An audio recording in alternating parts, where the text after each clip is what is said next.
Summer గురించి మాట్లాడుతూ ఉన్నాం. సమ్మర్‌లో పిల్లలు ఏమేం చేయొచ్చు, ఏమేం చేయకూడదు, పేరెంట్స్ రెస్పాన్సిబిలిటీ ఏమిటి, అలాగే పిల్లలు ఏం నేర్చుకుంటారు పేరెంట్స్ నుంచి, ఈ విషయాల గురించి మాట్లాడుతూ ఉన్నాం. చాలా చక్కటి వివరణ ఇస్తారు ఉషా మేడం. నేను ఇంతకు ముందు వీడియోలో కూడా చెప్పాను. ప్రతి పేరెంట్స్ కొంచెం ఆలోచించాలి, కరెక్టే కదా అనిపిస్తుంది. ఎక్కడో చోట కనెక్ట్ అవుతారు. సో, పేరెంట్స్ రెస్పాన్సిబిలిటీ నేర్పిస్తేనే పిల్లలు ఆ రెస్పాన్సిబిలిటీ యొక్క వాల్యూస్ నేర్చుకుంటారు. సో, ఆ రెస్పాన్సిబిలిటీ ఎలా నేర్చుకుంటారు, పిల్లలు ఇంకా ఏం చేయొచ్చు సమ్మర్‌లో, ఎలాంటివి పేరెంట్స్ నేర్పించొచ్చో ఈ విషయాలు ఈ టాపిక్‌లో మాట్లాడదాం. నమస్తే మ్యామ్. సో, రెస్పాన్సిబిలిటీ అనగానే చాలా రెస్పాన్సిబిలిటీస్ ఉంటాయి. పేరెంట్స్ చాలా వరకు నేర్పించొచ్చు. మనం ఇంతకుముందు మాట్లాడుకున్నట్టు పిల్లలతో వంటలు చేయించొచ్చు. మీరన్నట్టు ఆర్ట్‌లు ఇవి కాకుండా ఇంకా ఏమి నేర్పిస్తే పిల్లలు నేర్చుకునే అవకాశం ఉంటుంది? అలాగే పిల్లలు కూడా ఇంట్రెస్ట్ ఉండాలి కదా! వాళ్ళకి. ఆ ఇంట్రెస్ట్ ఎలా క్రియేట్ అవ్వాలంటారు?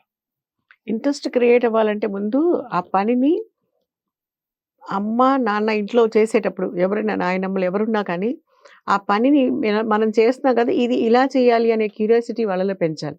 హ్మ్. ఇప్పుడు సమ్మర్‌లో పిండి వంటలు చేసుకోవచ్చు. హ్మ్. అంటే పిల్లల్ని నేను పొయ్యి దగ్గర కూర్చోబెట్టమని చెప్పట్లా.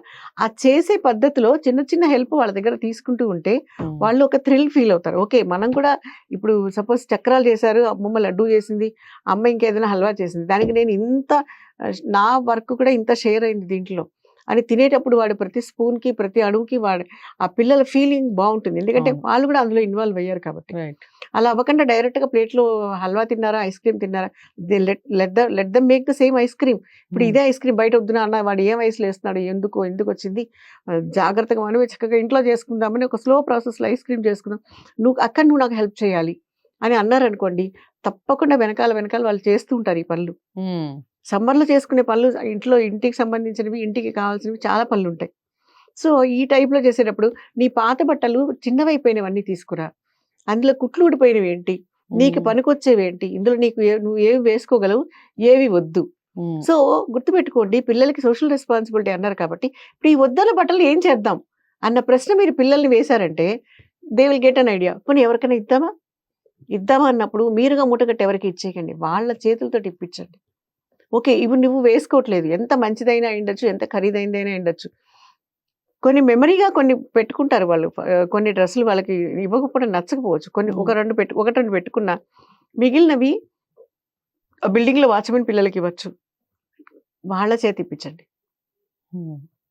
పిల్లల చేత ఇప్పించండి. వాళ్ళు చాలా ఇది ఫీల్ అవుతారు. తర్వాత లేదా ఒక ఆర్ఫన్ హోమ్‌కి తీసుకెళ్ళి మీరు పిల్లల చేత ఇప్పించండి. ఇది సోషల్ రెస్పాన్సిబిలిటీ కదా! హ్మ్. దాంతో పాటు ఇంకా ఇంట్లో ఎవరెవరి బట్టలు ఇప్పుడు నావి కూడా ఇన్నున్నాయి.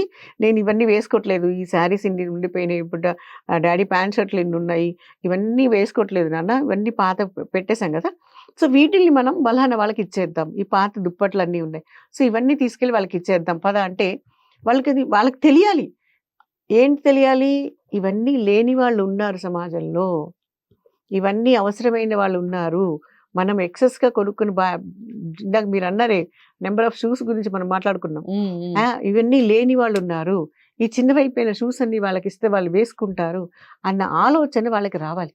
హ్మ్. ఇలాంటి సమాజం కూడా ఉంది. సమాజంలో ఒక పక్కన ఇలాంటి పిల్లలు కూడా ఉన్నారు. ఇలాంటి వాళ్ళు కూడా ఉన్నారు. సో, వాళ్ళకి హెల్ప్ చేయాలి అనే నేచర్ వాళ్ళలో వస్తుంది. అది హ్మ్. ఎప్పుడొస్తుంది? మూట కట్టేసి మీరిచ్చేస్తే రాదు. వాళ్ళ చేత ఇప్పిస్తే వస్తుంది. రైట్. వాళ్ళకి ఆహా! అయ్యో! పాపం వీళ్ళ దగ్గర లేరు. మన వయసు పిల్లలే. వాళ్ళు కూడా ఇవి వేసుకుంటారు. హ్మ్. చూడు హ్మ్. నాన్న వాళ్ళకి లేవు కదా! వాళ్ళు ఇక్కడ ఉంటున్నారు అని వాళ్ళకి మెత్తగా ఆ విషయాన్ని చెప్తే తప్పకుండా వాళ్ళలో ఇలాంటివన్నీ చేయగలిగింది కేవలం వెకేషన్స్‌లోనే. హ్మ్. ఒక పర్టిక్యులర్ రోజు అలాగే నేనేమంటాను ఇప్పుడు సందర్భం వచ్చింది కాబట్టి పిల్లల బర్త్‌డే సెలబ్రేట్ చేస్తున్నారు. ఎంతెంత గ్రాండ్‌గా వేలకు వేలు ఖర్చు పెట్టి. అవును. ఇదే సెలబ్రేషన్స్ ఆర్ఫన్ హోమ్‌లో కానీ, ఓల్డ్ ఏజ్ హోమ్‌లో కానీ చేస్తే, వాళ్ళు ఆ ప్లేట్‌లో వాళ్ళు ఇవ్వాలనుకున్న స్వీట్స్ డిస్ట్రిబ్యూషన్ వాళ్ళ చేతులతో అక్కడున్న ఓల్డ్ ఏజ్ హోమ్‌లో ఉన్నటువంటి పెద్దవాళ్ళకి, ఆర్ఫన్ హోమ్‌లో ఉన్న చిన్న పిల్లలకి వాళ్ళ చేత్తో వాళ్ళకి ఇస్తున్నప్పుడు వాళ్ళకి తెలుస్తుంది. వీళ్ళ పుట్టినరోజులు జరగట్లేదు. మనం చేసి వీళ్ళు స్వీట్స్ తింటున్నారు. వాళ్ళకి పాపం ఇలాంటి లోటు వాళ్ళ లైఫ్‌లో ఉంది. హ్మ్. అనేది చిన్నప్పటి నుంచి వాళ్ళ మనసులో ఆలోచనలు పెరుగుతుంటే, వాడు పెద్దవాడయ్యాక తిరిగి సమాజానికి ఏమన్నా ఇవ్వటానికి ఒక ఆలోచన వస్తుంది. ఆ సినిమాలో మహేష్ బాబు డైలాగ్ కాదు. హుహు. అది పిల్లలకి ఆ వయసులో నుంచి రావాలి. మళ్ళీ తిరిగి సమాజానికి మనం ఏమిస్తున్నాం? ఎప్పుడూ ఒక ప్రశ్న వేసుకోమంటా నేను పిల్లల్ని ఎవరినైనా గూడా. ఈ దేశంలో ఏముంది? ఈ దేశం నాకేచ్చింది? నువ్వు ఈ దేశానికి ఏమిచ్చావు? ఈ భూమి మీద, ఈ మట్టి మీద పుట్టి పెరిగి, నువ్వు ఈ సమాజానికి నువ్వేం చేసావు? ఈ దేశానికి నువ్వేం చేసావు? 5 ఏళ్ళు షార్ట్ సర్వీస్ కమిషన్ ఎక్కడైనా ఆర్మీలో జాయిన్ అయ్యి ఉద్యోగం చేస్తున్నారా ఎవరైనా? లేదు కదా! హ్మ్. వాళ్ళు ఈ దేశానికి మళ్ళీ తిరిగి ఏమిస్తున్నారంటే బోర్డర్‌లో ఉండే సెక్యూరిటీ వాళ్ళు. రోడ్డు మీద ఎండల్లో నుంచున్న పోలీస్ వాళ్ళు. వాళ్ళు మళ్ళీ తిరిగి సమాజానికి ఇస్తున్నారు. వాళ్ళకి నెల జీతం వస్తుంది. అరగంట బయటికెళ్ళొస్తే ఉండే కష్టం గంట సేపు ట్రాఫిక్ పోలీస్‌ని అడగండి తెలుస్తుంది. ఎండ కష్టం ఏంటో వాళ్ళకి తెలుస్తుంది. మనం అరగంట ఎళ్ళొచ్చి మళ్ళీ కూలర్ ఏసుకొని, ఏసీ ఏసుకొని కూర్చుంటే కాదు కదా! అవును. వాళ్ళకి తెలుస్తుంది అసలు కష్టం ఏంటో అది. హ్మ్. హ్మ్. సో, ఇలాంటివన్నీ వాళ్ళకి ప్రాక్టికల్లీ చూపించే అవకాశం ఇలాంటి వెకేషన్‌లోనే వస్తుంది. అలాగే ఇందాక మనం మాట్లాడుకున్నాం ఆరోగ్యం ఫస్టు కలెక్ట్ చేసుకునేది. దాని ఏమేం ప్రాబ్లమ్స్ ఉన్నాయి కరెక్షన్ చేసుకోవచ్చు. 2 వాళ్ళ వస్తువుల్ని వాళ్ళు జాగ్రత్త పెట్టుకోవటం. ఇది చాలా ఇంపార్టెంట్. పాతవి పిచ్చివి ఉన్నాయి అవన్నీ శుభ్రం చేసేద్దాం నాన్న. చేసేయమనండి. మీరు వెనకాల వాళ్ళకి పనులు చెప్పండి. ఆ వస్తువుని తీసి మళ్ళీ అక్కడే పెట్టాలి అన్న థాట్ వాళ్ళలో రావాలి. రైట్. అది ఈ కేవలం ఇలాంటి సమ్మర్‌లోనే నేర్పించగలిగినటువంటి విషయాలు. హ్మ్. అలాగే ఇంకా ఆర్ట్ అండ్ క్రాఫ్ట్ అన్నది ఇంకా వాళ్ళు వాళ్ళ ఇమాజినేషన్‌కి వదిలేయటమే. హ్మ్. వాళ్ళలో చాలా బావుంది కళ. అది పేరెంట్స్ ఐడెంటిఫై చేయాలి. ఓకే. హ్మ్. వీళ్ళలో మంచి ఒక ఊహాశక్తి చాలా బావుంది అన్నప్పుడు ఆ క్లాసెస్‌లో వేయండి. షైన్ అవుతారు కదా పిల్లలు అందులో. హ్మ్. హ్మ్. అట్‌లీస్ట్ థ్రిల్ ఫీల్ అవుతారు. Something they are learning. నేను ఇందాక చెప్పాను. మైండ్ ఆలోచిస్తూనే ఉంటుంది. ఇంకా ఏం చేయాలి? అవును. ఇంకా ఏం చేయాలి? అని. ఇది మళ్ళీ నెక్స్ట్ కంటిన్యూషన్‌కి మనకొస్తుంది. హ్మ్. హ్మ్. సో, ఇన్ని నేర్చుకోవచ్చు. ఇన్నిలో ఎన్ని నేర్చుకుంటున్నారు మరి మీ పిల్లలు? సో, మనందరం ఆలోచించాలి. ప్రతి ఒక్కళ్ళు ఆలోచించాలి. పేరెంట్స్ ఏదైతే నేర్పిస్తారో, లేదా ఏదైతే వాళ్ళు చేస్తూ ఉంటారో, పిల్లలు ఖచ్చితంగా దాన్ని ఫాలో అవుతారు, నేర్చుకుంటారు.